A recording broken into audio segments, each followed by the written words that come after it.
അസ്സലാമു അലൈക്കും. ഇന്നത്തെ എൻ്റെ വീഡിയോ കുറച്ച് കിച്ചൺ ടിപ്സുകളും പിന്നെ ഒരു റെസിപ്പിയുമാണ്. അപ്പോൾ കിച്ചൺ ടിപ്സുകൾ തന്നെ നമുക്ക് ആദ്യം തന്നെ കാണാം. അപ്പോൾ എൻ്റെ ഒരു വൈറലായ ഷോർട്ട് വീഡിയോ ഉണ്ട്, കത്തിക്ക് മൂർച്ച കൂട്ടുന്നത്. അപ്പോൾ അതിൻ്റെ ഒരു വീഡിയോ ആണ് ഇപ്പം ഞാൻ ചെയ്യുന്നത്. നമ്മുടെ കറിക്കത്തികളൊക്കെ മൂർച്ച കൂട്ടാൻ വേണ്ടിയിട്ട് നമുക്ക് കിച്ചണിൽ തന്നെ വളരെ എളുപ്പത്തിൽ ചെയ്യാവുന്ന ഒരു ടിപ്സാണിത്.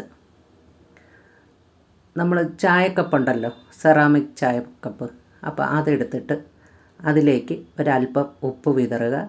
ആ കത്തിയുടെ പുറത്തും ഒരല്പം ഉപ്പ് വിതറണം. അതിനുശേഷം നമ്മൾ ആ കപ്പ് ഒരു കൈ കൊണ്ട് പിടിച്ചോട്ട് നമ്മൾ ഈ കത്തി നന്നായിട്ട് അതിനകത്ത് ഉരച്ചെടുക്കണം. ഉരച്ചെടുക്കുമ്പോൾ അതിൻ്റെ തുമ്പും ഒക്കെ ഉരച്ചെടുക്കാൻ ശ്രമിക്കണം. എങ്കിൽ മാത്രമേ തുമ്പിലും മധ്യഭാഗത്തും ഏറ്റവും അവസാന ഭാഗത്തും ഒക്കെ മൂർച്ച ഉണ്ടാവത്തുള്ളൂ. അങ്ങനെ നന്നായിട്ട് ഉരച്ചെടുത്ത ശേഷം നമുക്കതൊന്ന് ഏതെങ്കിലും ഒരു വെജിറ്റബിളോ ഫ്രൂട്ട്സോ ഒക്കെ കട്ട് ചെയ്ത് നോക്കാം അതിന് മൂർച്ച വന്നോ എന്നുള്ളത്. അപ്പോൾ മൂർച്ച വന്നിട്ടുണ്ടെങ്കിൽ പിന്നെ നമുക്ക് അതോടെ നിർത്താം, ഇല്ലാന്നുണ്ടെങ്കിൽ ഒന്നുകൂടെ ഒന്ന് ഉരച്ചെടുക്കാം. അപ്പോൾ എപ്പോൾ കത്തികൾക്ക് മൂർച്ചയില്ലെന്ന് കണ്ടാലും നമ്മുടെ ഇതുപോലുള്ള സെറാമിക് കപ്പുകൾ എടുത്തിട്ട് അതിനകത്ത് ഇതുപോലെ ഉരച്ചെടുത്താൽ മതി. നന്നായിട്ട് മൂർച്ച ഉണ്ടാകുന്നതാണ്. മീനൊക്കെ കട്ട് ചെയ്യാനും ഫ്രൂട്ട്സൊക്കെ കട്ട് ചെയ്യാനും വെജിറ്റബിളൊക്കെ കട്ട് ചെയ്യാനും നമുക്കെപ്പോഴും ഈ കത്തികൾ ആവശ്യമാണല്ലോ. അപ്പം കത്തികൾ ഈ രീതിയിലൊന്ന് മിനുക്കിയെടുത്താൽ നമുക്ക് ഉപകാരപ്രദമായിരിക്കും. ഇപ്പം ഞാൻ കാണിക്കുന്ന ഒരു വലിയ കത്തിയാണ്. ഇത് ഞാൻ മീനൊക്കെ കട്ട് ചെയ്യാനൊക്കെ എടുക്കുന്നതാണ്. ചിലപ്പം കത്രികയാണ് എടുക്കുന്നത്. അപ്പോൾ ഇതാണ് ഞാൻ മീനൊക്കെ കട്ട് ചെയ്യാൻ എടുക്കുന്ന കത്തി.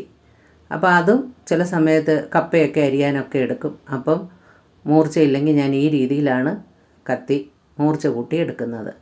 അപ്പോൾ വളരെ എളുപ്പത്തിൽ ചെയ്യാവുന്ന ഒരു കിച്ചൺ ടിപ്സാണിത്. വളരെ പ്രയോജനകരമായ ഒരു കിച്ചൺ ടിപ്സുമാണ്. നമ്മുടെ അടുക്കളയിൽ എപ്പോഴും ആവശ്യമുള്ള ഒരു കാര്യമാണിത്. അപ്പം ഇതെല്ലാവരും ചെയ്ത് നോക്കുക. ചെയ്തിട്ടില്ലാത്തവർ ചെയ്ത് നോക്കിയിട്ട് ഫീഡ്ബാക്ക് തരാൻ മറക്കരുത്. മൂർച്ച ഇട്ട് കഴിഞ്ഞാൽ സവാളയൊക്കെ നമുക്ക് സ്ലൈസായിട്ട് നല്ല സ്ലൈസായിട്ട് ഈ വളരെ കനം കുറഞ്ഞ രീതിയിൽ അരിഞ്ഞെടുക്കാം. കത്തിക്ക് മൂർച്ചയില്ലെങ്കിൽ പിന്നെ നമുക്ക് കിച്ചണിൽ വർക്ക് ചെയ്യുമ്പം ഭയങ്കര ബുദ്ധിമുട്ടായിരിക്കും. ഏത് സാധനം എടുക്കുമ്പോഴും പെട്ടെന്ന് നമുക്കത് ചെയ്ത് കിട്ടുമ്പോഴാണ് നമുക്ക് ഒരു ഉത്സാഹം വരുന്നത്. കത്തിക്ക് മൂർച്ചയില്ലെങ്കിൽ പിന്നെ നമുക്ക് വലിയ പാടായിരിക്കും. എല്ലാ സാധനങ്ങളും കട്ട് ചെയ്തെടുക്കാനും നമ്മുടെ സമയം മെനക്കേടാവുകയും ചെയ്യും. അപ്പോൾ ഈ ഒരു ടിപ്സ് നിങ്ങൾക്ക് ഇഷ്ടപ്പെട്ടെന്ന് വിചാരിക്കുന്നു. ഇനി അടുത്തത്, നമ്മൾ ടൗണിലൊക്കെ പോകുമ്പോൾ കുറച്ച് മല്ലിയില വാങ്ങിച്ചുകൊണ്ട് വരുമല്ലേ. അടുത്ത് തന്നെ ഇപ്പോൾ എപ്പോഴും ഷോപ്പുകളിൽ മല്ലിയിലയൊന്നും കാണത്തില്ലല്ലോ. അപ്പോൾ അങ്ങനെ വാങ്ങിച്ചുകൊണ്ട് വരുന്ന മല്ലിയില നമ്മൾ അതിൻ്റെ ഈർപ്പമൊക്കെ കളഞ്ഞതിന് ശേഷം, ഒരുവിധം അതിനകത്ത് ഒട്ടും ഈർപ്പം ഉണ്ടാവരുത്. പിന്നെ അതുപോലെ തന്നെ ഈ അഴുകിയിരിക്കുന്ന ഇലകൾ, ഉണങ്ങി വരാൻ തുടങ്ങുന്ന മഞ്ഞ ഇലകൾ, ഉണങ്ങിയ ഇലകളൊക്കെ ഉണ്ടെങ്കിൽ അതെല്ലാം എടുത്ത് കളഞ്ഞ ശേഷം നമ്മൾ അതിൻ്റെ ഈ ചെവിട് ഭാഗം, ആ വേരുള്ള ഭാഗം തണ്ടോട് ചേർത്ത് ഒന്ന് മുറിച്ച് കളയുക. ഒരല്പം തണ്ട് ചേർത്ത് തന്നെ ഇച്ചിരി കയറ്റി തന്നെ നമുക്ക് അത് മുറിച്ചെടുക്കാം. ഒരു കത്രി കൊണ്ടോ കത്തി കൊണ്ടോ മുറിച്ചെടുത്ത ശേഷം നമ്മൾ 2 ടിഷ്യൂ പേപ്പർ എടുക്കുക. ടിഷ്യൂ പേപ്പർ എടുത്ത് നല്ല രീതിയിൽ അതൊന്ന് വിരിച്ച ശേഷം അതിലേക്ക് ഈ മല്ലിയില വെച്ച് നന്നായിട്ട് പൊതിഞ്ഞെടുക്കണം. അപ്പോൾ ഈർപ്പം ഇല്ലെങ്കിൽ മാത്രമേ ടിഷ്യൂ പേപ്പർ നമുക്ക് പൊതിഞ്ഞെടുക്കാൻ പറ്റത്തുള്ളൂ. ഇല്ലെങ്കിൽ അത് പെട്ടെന്ന് കീറിപ്പോവുകയൊക്കെ ചെയ്യും. അങ്ങനെ വരാതിരിക്കാൻ ഒട്ടും തന്നെ മല്ലിയിലയിൽ വെള്ളമയം കാണരുത്. അതിനുശേഷം ഇതേപോലെ നന്നായി ഫോൾഡ് ചെയ്തെടുത്ത ശേഷം മല്ലിയിലയുടെ ഒട്ടും തന്നെ ഒരു ഭാഗവും പുറത്ത് കാണാത്ത രീതിയിൽ കവർ ചെയ്ത ശേഷം നമുക്ക് ഒരു ബോക്സിനകത്തിട്ട് അടച്ച് വെക്കാം. അപ്പം ഞാൻ ഇതിന് വേണ്ടിയിട്ട് ഒരു ബോക്സ് വെച്ചിട്ടുണ്ട്. മല്ലിയിലയും കറിവേപ്പിലയും ഇതേപോലെയാണ് ഞാൻ സൂക്ഷിക്കുന്നത്. ദേ 1 മാസത്തോളമായ മല്ലിയിലയാണിത്. ഇത് നിങ്ങളെ കാണിക്കാൻ വേണ്ടിയിട്ടാണ് ഇപ്പം ഞാനിതെടുത്തത്. ഇത് ഞാൻ എടുക്കുമ്പോൾ ഇതിനകത്ത് ഇലകളോ ചീഞ്ഞ ഇലകളോ വല്ലതും ഉണ്ടെങ്കിൽ ഞാൻ അപ്പോഴേ തന്നെ അത് മാറ്റിയെടുത്ത ശേഷം വീണ്ടും ഇത് പൊതിഞ്ഞ് ഇതേപോലെ തന്നെ വെക്കുകയാണ് ചെയ്യുന്നത്. ആവശ്യത്തിനുള്ളത് മാത്രമേ പുറത്തെടുക്കത്തുള്ളൂ. അപ്പോഴും തന്നെ അത് ഞാൻ പൊതിഞ്ഞ് വെക്കും. ആ ടിഷ്യൂ പേപ്പറൊക്കെ കീറിപ്പോയി കഴിഞ്ഞാൽ ഞാൻ പുതിയ പേപ്പറിൽ പൊതിഞ്ഞ് വെക്കും. അതുപോലെ തന്നെയാണ് കറിവേപ്പിലയും മാസങ്ങളോളം ഞാൻ സൂക്ഷിച്ച് വെക്കാറുണ്ട്. ഈ രീതിയിലാണ്. നാട്ടിലൊക്കെ പോയിട്ട് വരുമ്പോൾ ഞാൻ കറിവേപ്പില ഒരുപാട് കൊണ്ടുവരാറുണ്ട്. എന്നിട്ട് ഇതുപോലാണ് ഞാൻ സൂക്ഷിച്ച് വെക്കുന്നത്. എനിക്ക് ഒറ്റ കറിവേപ്പില പോലും ഉണങ്ങിപ്പോയെന്നോ അഴുകിപ്പോയെന്നോ വരത്തില്ല. എല്ലാം എനിക്ക് ഉപയോഗിക്കാൻ കിട്ടും. ഇപ്പോൾ ഗൾഫിലൊക്കെ വീട്ടിൽ നിന്ന് കറിവേപ്പില കൊണ്ടുപോകുന്നവർക്ക് ഇതുപോലെ ചെയ്യാവുന്നതാണ്. അപ്പോൾ ഇതാണ് എൻ്റെ അടുത്ത ടിപ്സ്. അപ്പോൾ ഇത് നിങ്ങൾക്ക് വിശ്വാസം വരാൻ വേണ്ടിയിട്ട് നിങ്ങളിതൊന്ന് ട്രൈ ചെയ്ത് നോക്ക്. അപ്പം നിങ്ങൾക്കിത് വിശ്വസിക്കാൻ പറ്റും.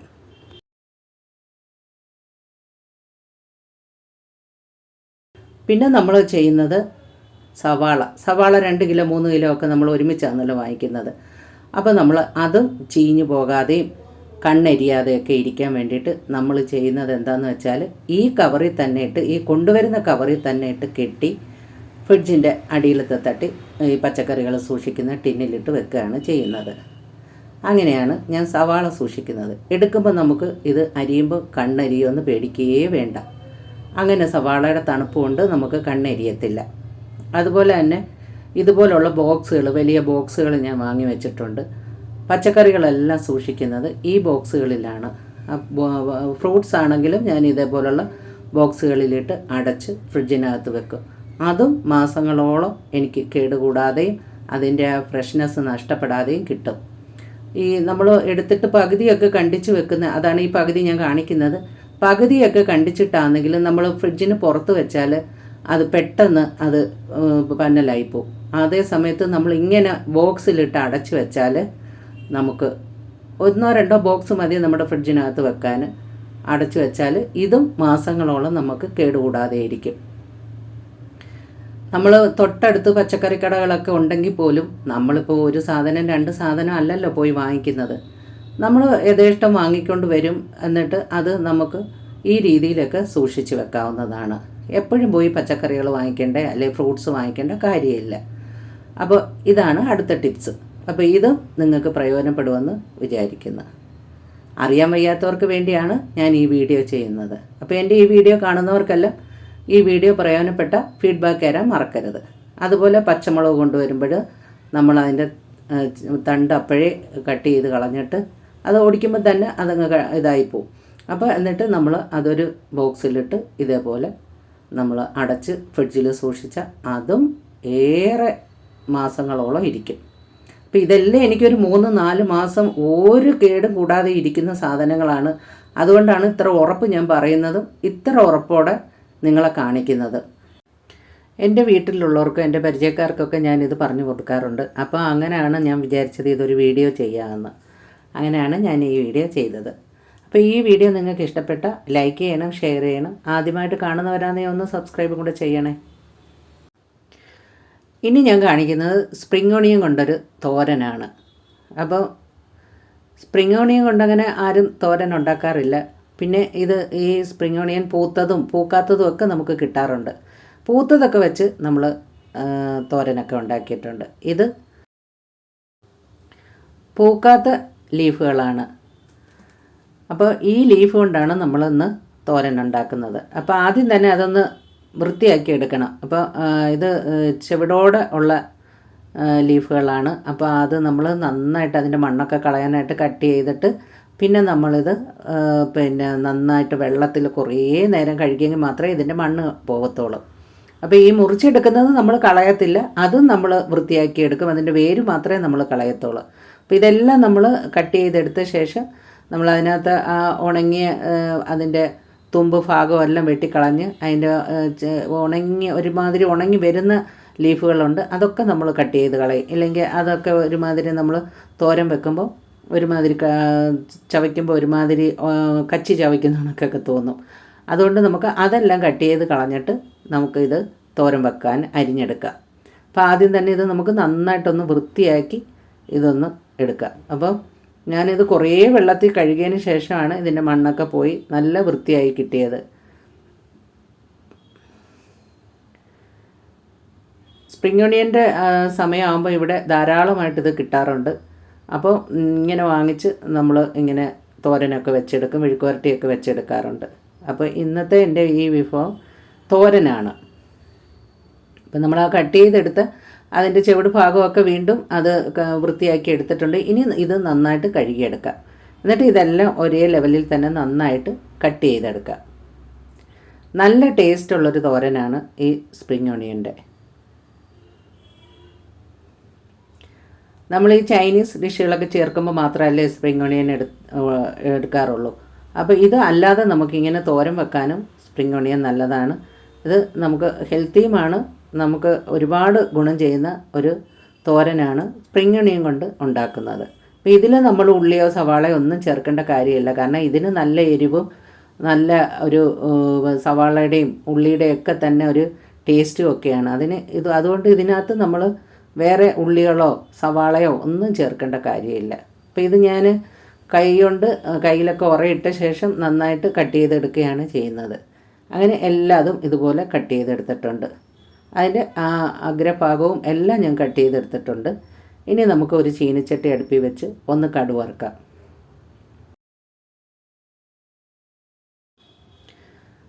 അതിനായി എണ്ണ ഒഴിച്ച ശേഷം എണ്ണ ചൂടായി വരുമ്പോൾ കടുവും വറ്റൽമുളകും ഇട്ട് പൊട്ടിച്ചെടുക്കാം. അതിനുശേഷം ചെറുള്ളി അരിഞ്ഞതിട്ട് മൂപ്പിച്ചെടുക്കാം. അതിന് ശേഷമാണ് ഇതിലേക്ക് നമ്മൾ പൊടിവകകൾ ചേർത്ത് കൊടുക്കുന്നത്. നമ്മൾ ചേർക്കുന്നത് മഞ്ഞൾപ്പൊടിയാണ്.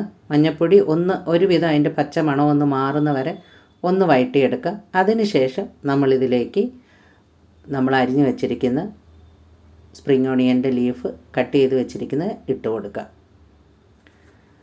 വളരെ സിമ്പിളായിട്ട് ചെയ്യാൻ പറ്റുന്ന ഒരു തോരനാണ്. അതിലേക്ക് ആവശ്യത്തിന് ഉപ്പ് ഇട്ട് കൊടുക്കുക. പിന്നെ കുറച്ച് തേങ്ങ ചിരകിയതും കൂടെ ചേർത്ത് കൊടുക്കുക. എന്നിട്ട് അങ്ങനെ തന്നെ നമുക്കിതൊന്ന് അടച്ചു വെക്കാം. അതിനുശേഷം ഒന്ന് ആവി കയറിയതിന് ശേഷമാണ് നമ്മൾ ഇതെല്ലാം കൂടെ മിക്സ് ചെയ്തെടുക്കുന്നത്.